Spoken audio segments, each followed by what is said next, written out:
This video is the introductory resource for our examination of John Searle's theory of social reality.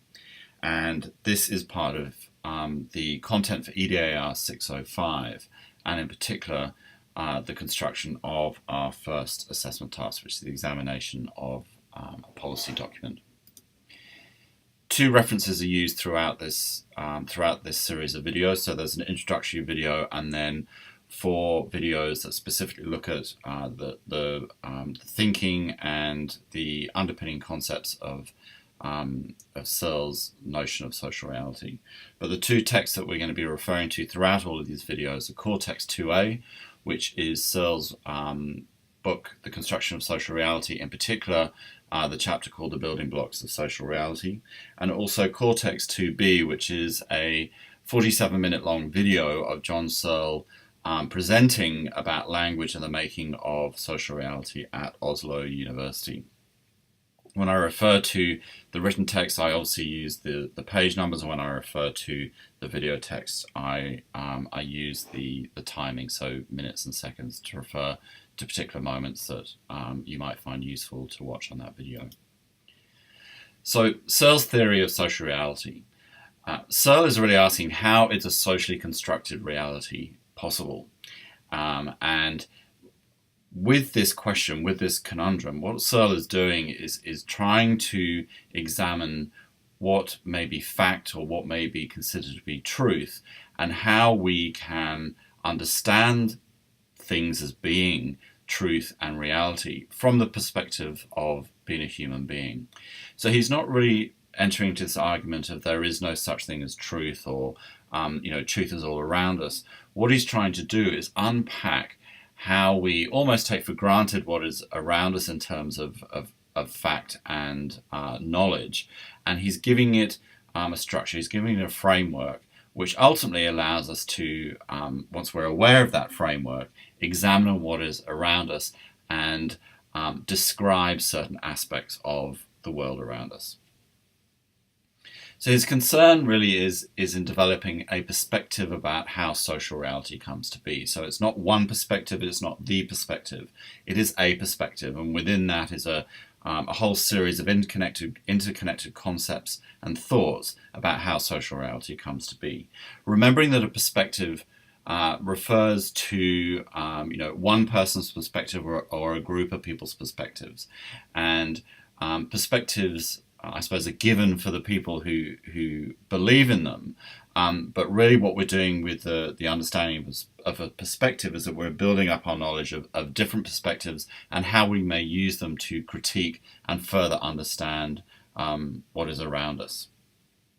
So within Searle's perspective of social reality, what he is thinking is, what is considered to be real, independent of human opinion. So what might be considered to be fact and truth and real without the intervention of human beings. So if human beings weren't around, and if human beings didn't have the mental capacity to forge opinion and voice opinion, what would still be out in the world as a hardcore fact?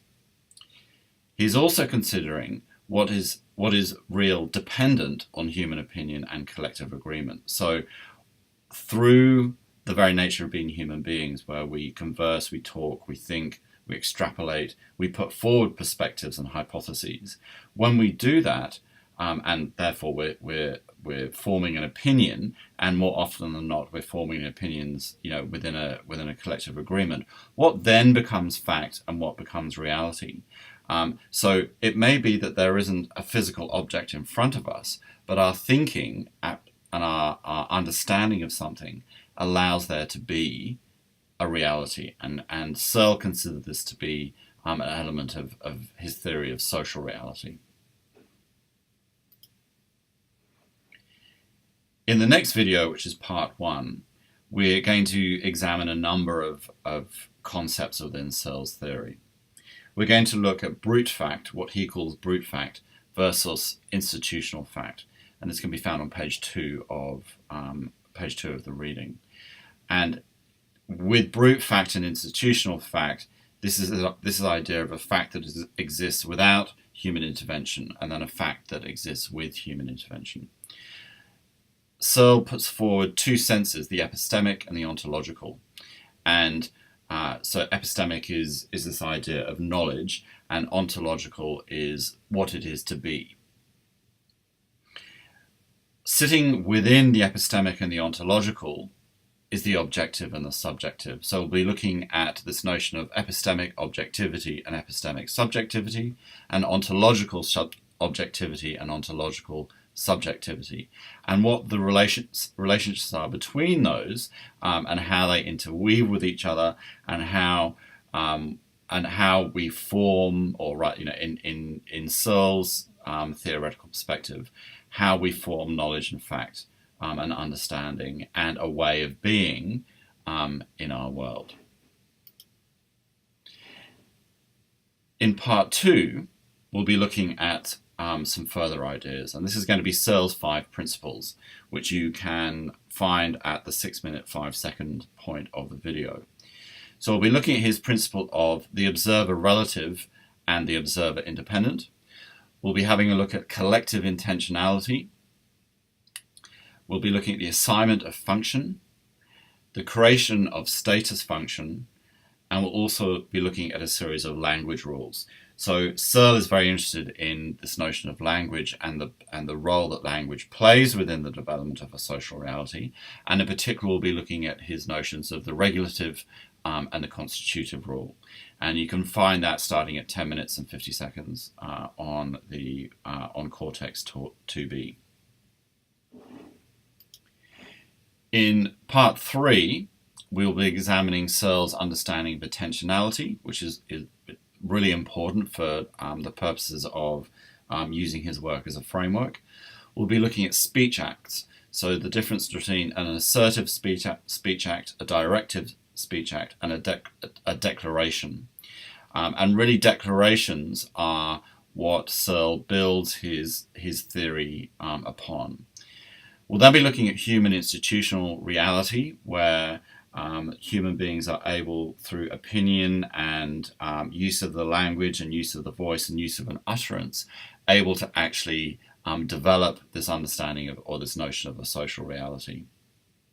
And finally, we'll be looking at the all-important concept of power, and how the social reality is built on power and power games, and how we do things are sometimes considered as a right, which is a positive power, and sometimes considered to be an obligation, which is a negative power.